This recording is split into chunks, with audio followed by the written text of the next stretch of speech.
আসসালামু আলাইকুম রহমতুল্লাহি ওয়াবারাকাতুহু। সম্মানিত দর্শক, ডক্টর মোহাম্মদ ইউনূস অন্তর্বর্তীকালীন সরকার প্রধান, তিনি একটি জাতীয় ঐক্যের ডাক দিয়েছেন। কেন দিয়েছেন? ভারত বাংলাদেশের বিরুদ্ধে আগ্রাসন চালাচ্ছে। এই মুহূর্তে মিডিয়া আগ্রাসন চলছে। ভারতের যে শক্তিশালী মিডিয়া রয়েছে এবং তাদের যে আন্তর্জাতিক লবিস্ট গ্রুপ রয়েছে, সবাই বাংলাদেশের বিরুদ্ধে দশমুখে প্রচার চালাচ্ছে। It's a fundamental and basic problem. যেখানে ভারতে হিন্দু, টেলিগ্রাফ, হিন্দুস্তান টাইমস, আনন্দবাজার পত্রিকা, বাংলাবাজার পত্রিকা, এরপরে ধরুন ইলাস্ট্রেটেড উইকলি থেকে শুরু করে যত বিখ্যাত পত্রিকা রয়েছে, ইন্ডিয়া টুডে, সে সকল পত্রিকার প্রিন্ট ভার্সন, সেই সকল পত্রিকার যাকে বলা হয় ফেসবুক ভার্সন, অনলাইন ভার্সন এবং ইউটিউবের যে মাল্টিমিডিয়া চ্যানেল দিয়ে আসছে বাংলাদেশের বিরুদ্ধে এবং ডক্টর মোহাম্মদ ইউনূসের বিরুদ্ধে এহেন অশালীন এবং এহেন কুরুচিপূর্ণ বক্তব্য নেই যেগুলো তারা বলছে না। তার ব্যক্তিগত জীবন, তার ধর্মীয় জীবন, তার ব্যর্থতা, তাকে নিয়ে মানে এমন সব কথা, ওগুলো যদি আমার সম্পর্কে বলা হতো, আপনার সম্পর্কে বলা হতো, ভারতের মতো একটা জায়গাতে মুহূর্তের মধ্যে আমরা অস্থির হয়ে পড়তাম, পাগল হয়ে পড়তাম। এই একটি কাজ করা হচ্ছে। দ্বিতীয়ত, যে প্রচারণাগুলো করা হচ্ছে ব্যক্তি ইউনূস, তার সরকার, তার সঙ্গে সঙ্গে সমন্বয়, তাদেরকে কেন্দ্র করে, এগুলো একটা ফেজ। দ্বিতীয় ফেজ এই প্রচার প্রোপাগান্ডায় বাংলাদেশের সংখ্যালঘু নির্যাতন। আর তৃতীয় হলো চিন্ময় প্রভু নামক যে ইসকন নেতা বাংলাদেশে আছেন, তার গ্রেপ্তার নিয়ে এবং গ্রেপ্তার পূর্ববর্তী এবং পরবর্তী বিভিন্ন ঘটনা নিয়ে নানা রকম প্রচার প্রোপাগান্ডা এমনভাবে চালাচ্ছে যা শুনলে ভারতের যে কোনো মানুষের, যে কোনো নাগরিকেরই বাংলাদেশ সম্পর্কে খারাপ ধারণা আসবে। এই গেল একটা, মানে প্রচার এবং প্রোপাগান্ডার। দ্বিতীয় যে বিষয়টি, সেটা হলো সীমান্তে সৈন্য সমাবেশ। এটা আমরা কিছুই জানি না, বিকজ আমাদের সেনাবাহিনীর পক্ষ থেকে এই ব্যাপারে কোনো কিছু কথা বলা হয়নি। কিন্তু ভারতীয় পত্রপত্রিকা, মিলিটারি জার্নাল থেকে শুরু করে অন্য সব জায়গাতে যে কথা বলা হচ্ছে যে বাংলাদেশের বিভিন্ন সীমান্তে তারা সৈন্য সমাবেশ করেছে। কত? 35,000 সৈন্য। 3 নম্বর কি করেছে? 3 নম্বর হলো তারা তাদের উগ্র হিন্দু লোকদেরকে খেপিয়ে দিয়েছে।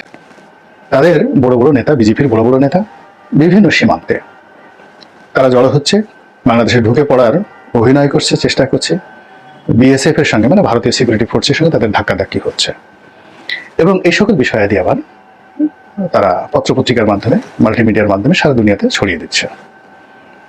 4 নম্বর যে কাজটি তারা করেছে সেটি হলো তাদের উগ্র সমর্থকদের দ্বারা 2টো হাইকমিশন অফিস, কলকাতাতে যেটি রয়েছে ডেপুটি হাইকমিশন অফিস, আর আগরতলাতে আমাদের একটা ছোট্ট হাইকমিশন আছে, সহকারী হাইকমিশনার এরকম মানে কনসুলেট বলা হয়।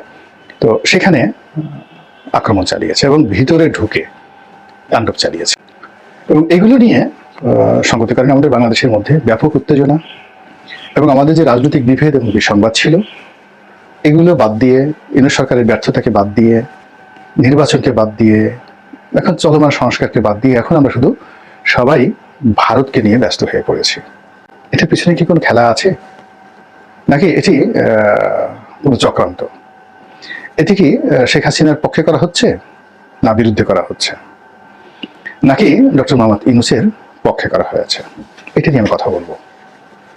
প্রথমত হলো যে এই ঘটনার প্রেক্ষিতে অলানা ছাড়েন ডক্টর মোহাম্মদ ইউনূস, তিনি একটা ঐক্যের ডাক দিলেন এবং রাজনৈতিক দলগুলোর সঙ্গে তিনি আলাদা আলাদাভাবে বৈঠক করেছেন, একত্র বৈঠক করেছেন, তাদের সবাইকে নিয়ে তিনি একটি বৈঠক করলেন এবং সেখানে সবাই গেলেন, বক্তব্য দিলেন এবং অত্যন্ত খোলামেলা এবং ফ্রেন্ডলি পরিবেশে মানে সবাই বক্তব্য দিলেন। এবং ডক্টর মোহাম্মদ ইউনূস যাকে বলে অত্যন্ত কনফিডেন্ট নিয়ে দিক নির্দেশনামূলক যে বক্তব্য দিলেন, তাতে মনে হয়নি আমার ওনার বডি ল্যাঙ্গুয়েজে যে ভারতের পক্ষ থেকে তার জন্য কোনো হুমকি আছে, অথবা ভারত এই মুহূর্তে যা কিছু করছে এটি তার বিরুদ্ধে করা হচ্ছে।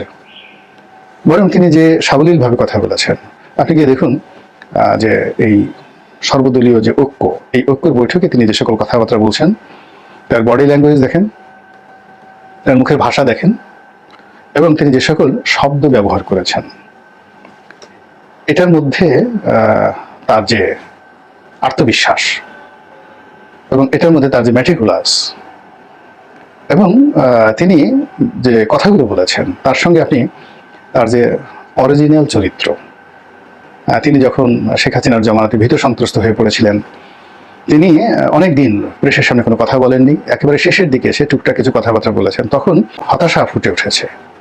সেটার দিকে একবার চিন্তা করুন। তারপর এক সাংবাদিকের সঙ্গে তিনি বৈঠক করেছিলেন দেশে বা দেশের বাইরে, যখন তিনি রাগ হয়ে রিসেট বাটনের কথা বলেছিলেন, ওটা হলো তার অরিজিনাল, তার যে ফ্রাস্ট্রেশনের চরিত্র। তিনি যদি ফ্রাস্ট্রেটেড হয়ে যেতেন, ভয় পেতেন, আতঙ্কগ্রস্ত হতেন, তাহলে ওই যে শেখ হাসিনার জমানাতে যেভাবে তিনি কথা বলতেন, অথবা ওই যে সাংবাদিকের সঙ্গে রাগ হয়ে তিনি যেভাবে রিসেট বাটনে চাপ দেওয়ার কথা বলেছেন, কিংবা হিন্দু পত্রিকার সাথে তিনি যে সাক্ষাৎকার দিয়েছেন, এগুলো হলো তার রাগ, ক্ষোভ, ক্রোধের বহিঃপ্রকাশ। তো ভারতের আক্রমণ করবে, সার্জিক্যাল স্ট্রাইক করবে, সমস্ত ভারতীয় মিডিয়া যেভাবে ভয় দেখাচ্ছে, তাতে তো ডক্টর মোহাম্মদ ইউনূসের যে 85-86 বছর বয়স, তিনি মেন্টালি ভীষণ রকম ডিপ্রেসড হওয়ার কথা, তার হাত পা কাঁপার কথা।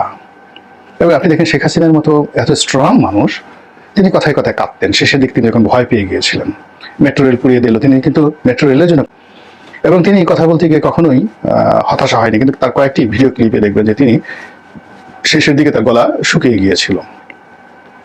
তো সেই দিক থেকে শেখ হাসিনার মতো মানুষ যদি 15 বছর শক্ত হাতে রাষ্ট্র পরিচালনা, 40 বছর ধরে দল পরিচালনা এবং এত বিরূপ পরিস্থিতি মোকাবেলা করার পরেও পরিস্থিতির কারণে ভেঙে পড়েন, তো সেক্ষেত্রে এখন সীমান্তে যা কিছু ঘটছে সেটা যদি 10% সত্য হয় এবং এগুলো যদি ডক্টর মোহাম্মদ ইউনূসের বিরুদ্ধে হয় এবং তার অজান্তে হয়, তাহলে তাকে সঙ্গত কারণে আতঙ্কগ্রস্ত করবে।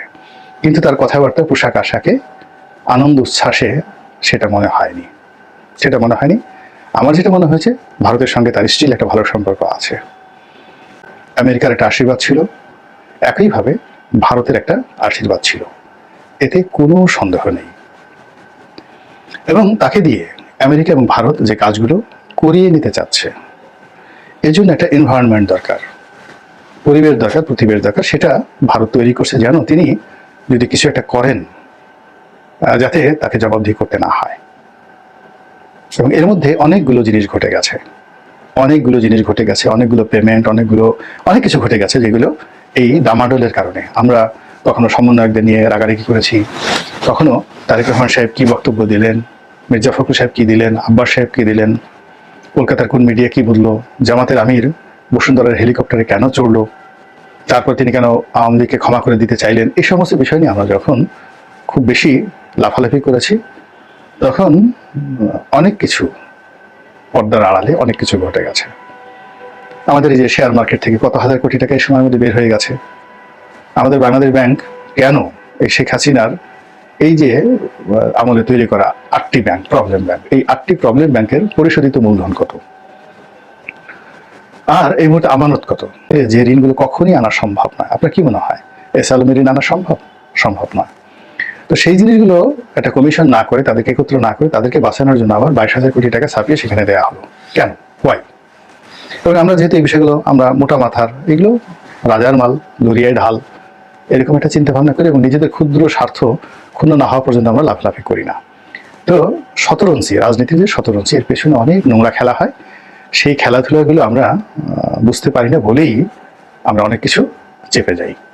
আমার কাছে যেটা মনে হচ্ছে, এই জাতির যে ঐক্য, সেই ঐক্য করার জন্য ডক্টর মোহাম্মদ ইউনূসকে একটা সুযোগ করে দিয়েছে। সেটা আমেরিকা হোক, পশ্চিমারা হোক, ভারত হোক। আমি দোয়া করি বা আমি বিশ্বাস করতে চাই যে আমার এই ধারণাটা ভুল হোক। যারা গিয়েছেন, কথাবার্তা বলেছেন, যা কিছু করেছেন, তারা জাস্ট গতানুগতিক ওরকম ভাবে চিন্তা ভাবনা করে জাতীয়তাবাদী উদ্বুদ্ধ হয়ে ভারত বিরোধী একটা মনোভাব নিয়ে তারা সেখানে গিয়েছেন। I do not think so. ওখানে হাতে গোনা 2-1 লোক ছাড়া প্রায় সবাই যারা ক্ষমতায় যেতে চায় তারা সবাই ভারতের বি টিম, এবং যারা ভারতের বি টিম নন তারা ভারতকে খেপাতে চান না, সুসম্পর্ক রাখতে চান, ইনক্লুডিং ডক্টর মোহাম্মদ ইউনূস। তো ডক্টর মোহাম্মদ ইউনূস ভারতের সাথে সম্পর্ক চান, তারপরে জামাত ভারতের সাথে সম্পর্ক চান, বিএনপি সম্পর্ক চান, জাতীয় পার্টি চান, তাহলে বাকি রইল কারা? জুনায়েদ সাকি রইল, ববি হাজ্জাজ রইল,